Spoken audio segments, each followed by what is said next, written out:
So Ping G25 hitting up against JPX from Mizuno 825. Both of these clubs are aimed at kind of game improvement, but also trying to cross over maybe more handicap brackets.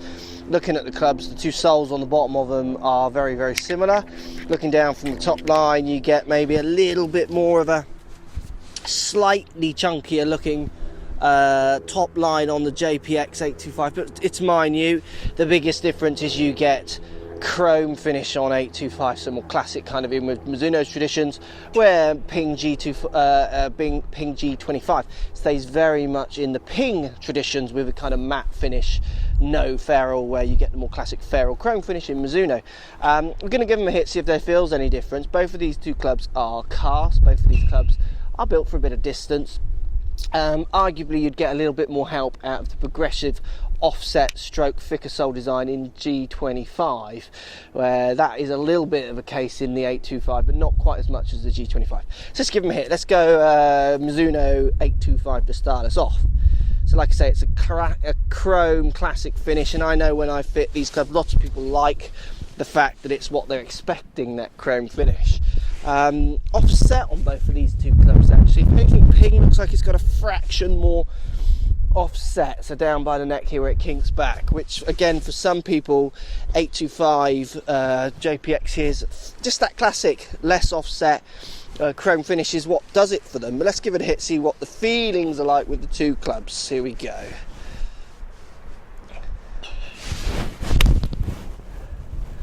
So 825 feels exactly like I'd expect, quite springy, quite firm, distance orientated. You know, it's different to their forged range of irons. This is trying to feel a different brief, and it kind of does, to be honest. Give it another hit.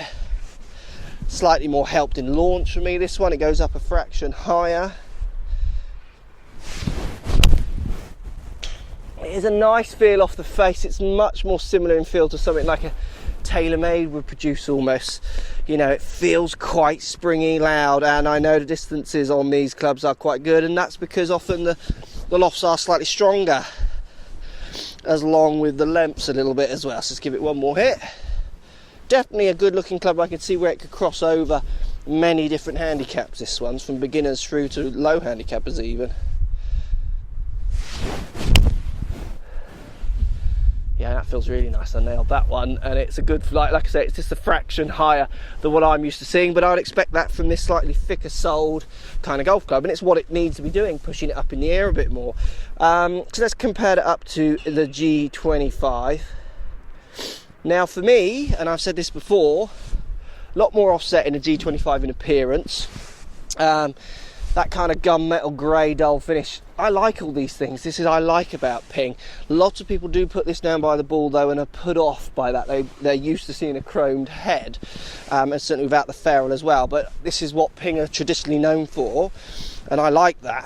Let's give it a hit and see what the feel is like.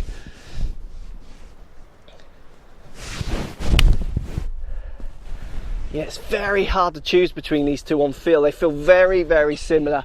Very similar launch and flight and feel for distance on the two. I would say JPX825 does produce maybe a louder, tinging, cracking sound, which might make you feel like you are getting more distance out of it. For those of you who are hitting these clubs and not measuring numbers, just going purely on feel, I would say 825 would feel like it's going further.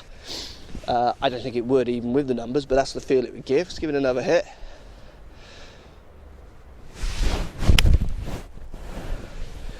Does feel good, the G25.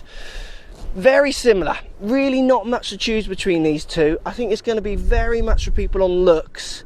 So do you just hate the grey matte finish, or do you love it?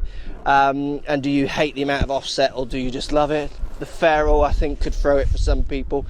And then it's about brand again, isn't it? Some people love Ping, some people love Mizuno. But for me, I think both of these two clubs could really do a lot for many different handicap ranges. What I do like about G25,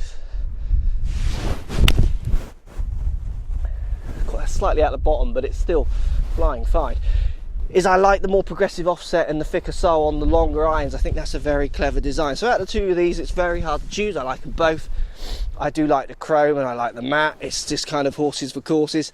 I think 825 might give you the feeling like you're hitting it a bit further, slightly different sound base through that, and I think the looks of it will win over more people maybe than the G25. But in this bracket of clubs, a non-forged, Ping definitely and maybe a little bit stronger than Mizuno, so lots of people might go more that way. You go and hit them, get them on the launch models if you can. See if you produce any different numbers with the two clubs. I'll be interested to know. Post comments down below, which one would you go for, G25 or the 825? Would it be purely on numbers, or would the looks of them come in? Post comments, let me know, I'd love to hear. And thanks for watching. So if you like what's going on here, don't be afraid to subscribe to the channel. Also thumbs up the video, post comments, love to hear what you guys got to say. Let's keep it social. The more we talk, the more we share, the easier this game will get for everybody. So if you want to find me on Facebook here, you can find me on Facebook. If you want to tweet me, find me on Twitter here as well. Just follow the links, all in the description. Come and join the show, get active, get involved, get playing some better golf. Thanks for watching.